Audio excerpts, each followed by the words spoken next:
I mean, in the beginning, I was like, I'm available 24 hours, whatever you need.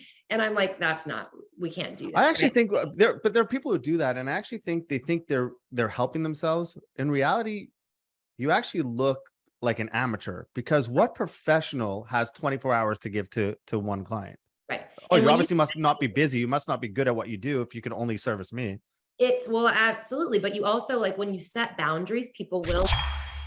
I think this is a hard thing for a lot of people, especially post pandemic, right? Who just have been away, they can't meet with people, and now they're back to meeting face to face. And a lot of people just didn't have social skills to begin with, and this Yeah. just amplified it a little bit more. But I think one of the things I see all the time with networking is people go in and they sit there and say, all right, I want to network with Alex, for example. But it's usually because I probably need something from Alex, right? Like, she has clients for me and whatnot. And you probably go into networking being like, hey, Jason may have something for me and whatnot. But you can't really build relationships that way. So how have you been so successful in building building your network?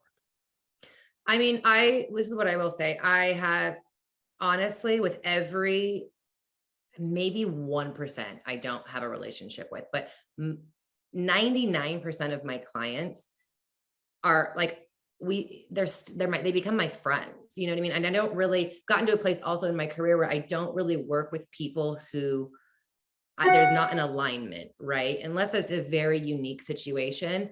There has to be, I mean, I hate this word, but like, there has to be a vibe. Like, I have to want to also work with you, and you have to be, there's some, like you said in the beginning, like, I've fired clients, and you have to work to get yourself into that position and that career. But honestly, it's so much better once you can kind of cherry pick who you want to work with and who you don't want to work with. And of course, you have to struggle in the beginning because you've got to build yourself. But I think that in order to, you have to offer something always. Networking is very, very important. But I also think that I've built relationships with these people. They trust me.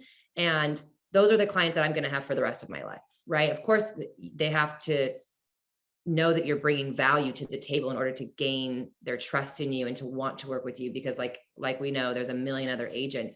But once a client can relate to you and trust you, it's just checking off all of the boxes. A lot of agents only offer, one or two of those things. Like, okay, I trust you and I know you're going to do good marketing, but do they like you? Do they, and a lot of agents only offer like, hey, I know that you've sold $1 billion in real estate, so I'm going to let you list my house, but is it going to be a pleasurable experience? Am I going to enjoy it? Am I going to, people are big on relationships. I always say, especially during COVID, like you said, people have gotten so much farther removed from being personal, and that I always say the higher technology becomes, the more people crave human intimacy and touch, right? Just like at Nordstrom, for example, if you go to shopping, they've been doing this for years and it's brilliant.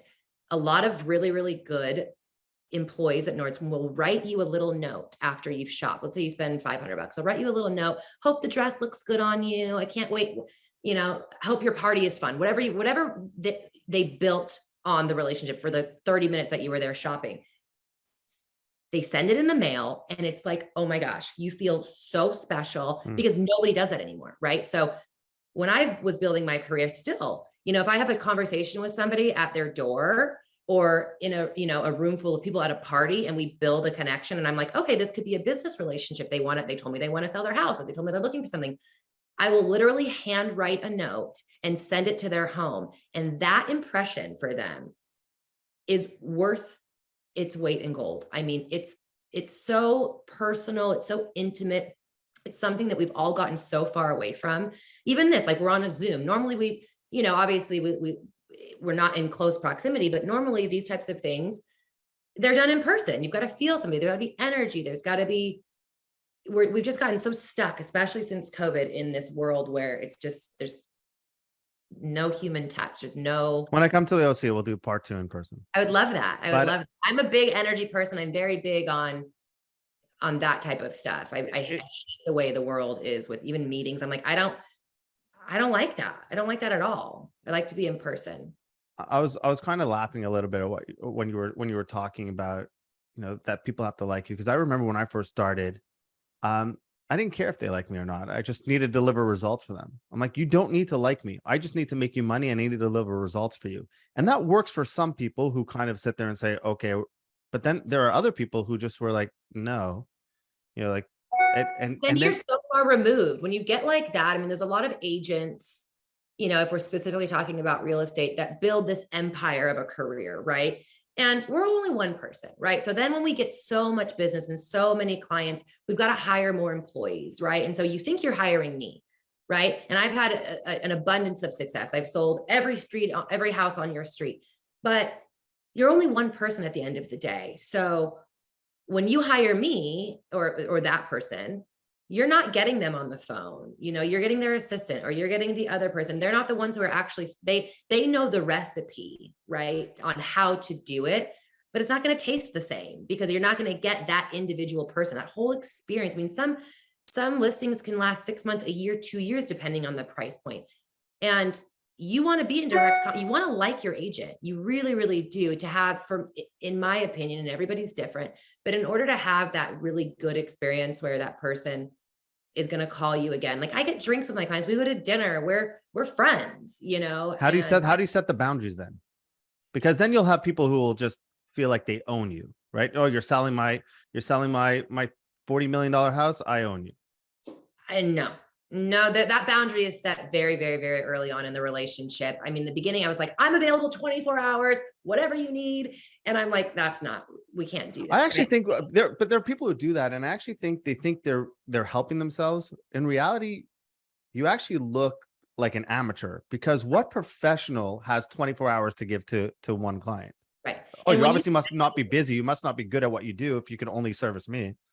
Well, absolutely. But you also, like, when you set boundaries, people will respect that. Right. So when you're just available, and trust me, I've been in positions where you open that door a little bit and you answer the phone after, 6:30, and then they just think they can call you whenever. And and they become more needy. But when you set those boundaries and you say, listen, this is my family time, please respect. And if it's an emergency, obviously, that's different. Of course, you're the first phone call if a client is in a pickle or has an emergency. But for something small or silly, they respect the boundaries. And in business, and in order to be successful in life, and also to be a parent and to be in relationships and to have a business, you have to set boundaries. You absolutely have to set boundaries. And the clients that you want to work with will respect those boundaries.